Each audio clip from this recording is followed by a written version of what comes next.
Olivia ഡിസൈൻസിൻ്റെ Achu അവർ ഇന്നലെ ഒരു വീഡിയോയിൽ പറയുന്ന കേട്ടു. ഇവർ പറഞ്ഞിട്ടുള്ള സാലറി കറക്റ്റായിട്ട് കിട്ടിയിട്ടില്ലാത്തവർ, കാരണം ഇവരെല്ലാ ഡീലിങ്സും ബാങ്ക് വഴിയാണ്, ചെക്ക് വഴിയാണ് കൊടുക്കുന്നത്, ഇവർ സാലറി മറ്റുമൊക്കെ. അപ്പോൾ അങ്ങനെ കിട്ടിയിട്ടില്ലാത്തവർ കറക്റ്റായിട്ട് പ്രൂഫായിട്ട് വരുവാണെങ്കിൽ 1,00,000 രൂപ വെച്ച് പ്രൂഫായിട്ട് വരുവാണെങ്കിൽ 1,00,000 രൂപ വെച്ച് അവർക്ക് നഷ്ടപരിഹാരം കൊടുക്കുന്നതാണെന്നും പറഞ്ഞുകൊണ്ടൊരു വീഡിയോ കണ്ടു.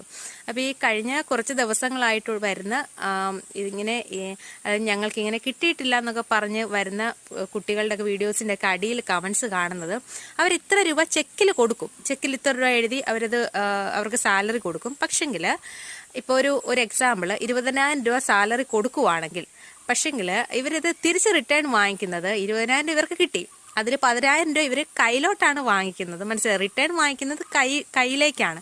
അപ്പം ആ കുട്ടികളുടെ ഒരു പക്ഷേ പ്രൂഫ് കാണില്ല. അത് ഭയങ്കര ബിസിനസ് മൈൻഡാണ് കേട്ടോ. അതായത് നിയമവശങ്ങളായി